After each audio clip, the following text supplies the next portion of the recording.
साथियों, कर्मचारियों की 5 बड़ी खबरें। पूरी और लेटेस्ट इन्फॉर्मेशन के लिए इस वीडियो में आप अंत तक बने रहें। पहली खबर की ओर चलते हैं। माननीयों से पहले कर्मचारियों का इंक्रीमेंट व महंगाई भत्ते का हो भुगतान। विशेष खबर भोपाल से। मध्य प्रदेश राज्य कर्मचारी संघ की ऑनलाइन वर्चुअल बैठक आयोजित की गई।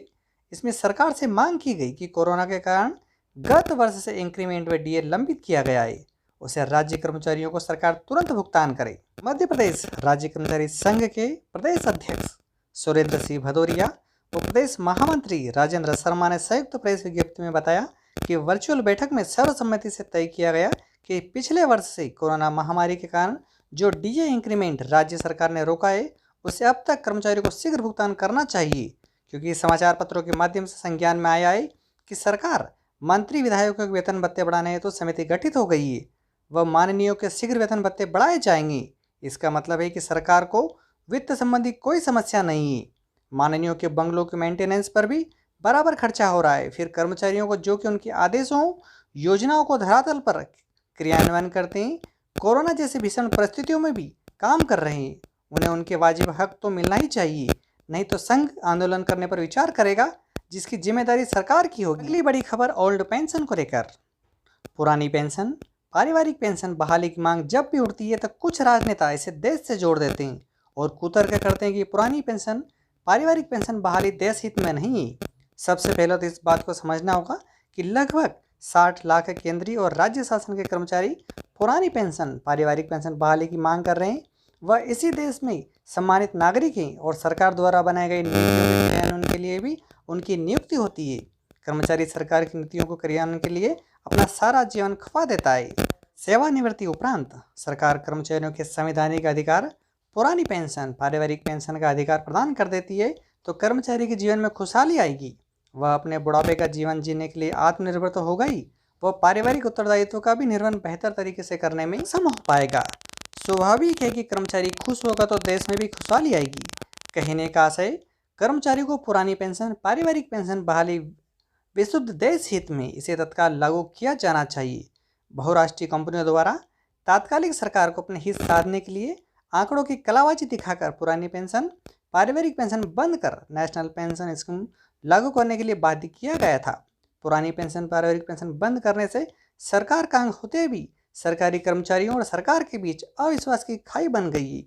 बहुराष्ट्रीय कंपनियों द्वारा षड्यंत्र रचकर जिस पाश्चात्य उपभोक्ता संस्कृति यूज एंड थ्रो को जन्म दिया गया, वह बिल्कुल ही देश हित में नहीं। देश हित में वही होता है जो देशवासियों के हित में होता है।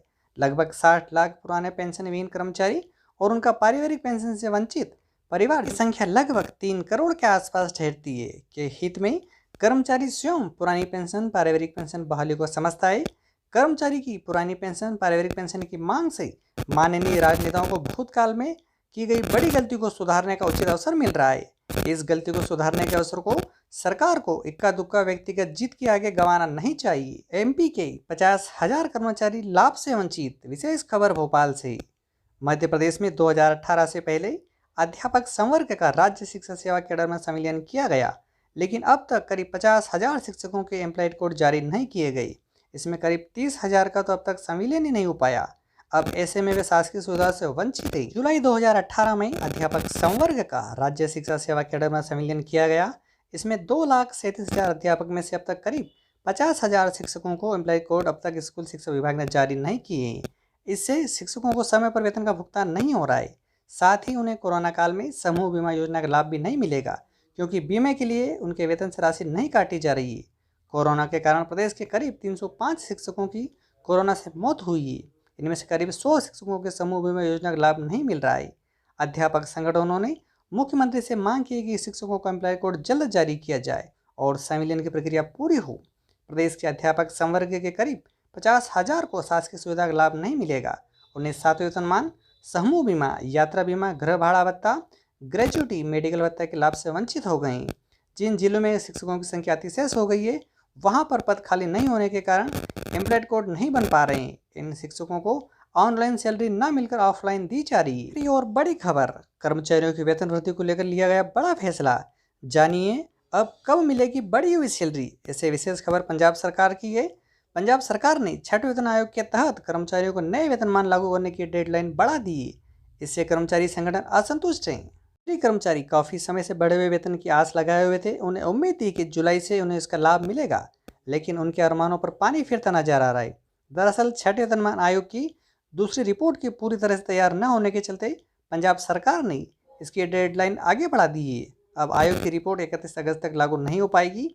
ऐसे में कर्मचारियों को बढ़े हुए वेतन के लिए थोड़ा और इंतजार करना पड़ेगा। रिपोर्ट के लागू होते ही कर्मचारियों की सैलरी में 2 गुना से ज़्यादा की बढ़ोतरी हो सकती है। इसका मतलब यह है, अगर न्यूनतम सैलरी 6,950 रुपये तो यह बढ़कर 18,000 रुपये प्रतिमाह हो सकती है। साथ ही आयोग की ओर से अन्य प्रमुख भत्तों को 1.5 गुना से 2 गुना तक बढ़ाने की सिफारिश की गई है। बताया जा रहा है कि रिपोर्ट पंजाब के मुख्यमंत्री कैप्टन अमर सिंह हाल में सौंपी गई थी। दोस्तों, वीडियो के इस टॉपिक पर अपने विचार व्यक्त करना ना भूलें।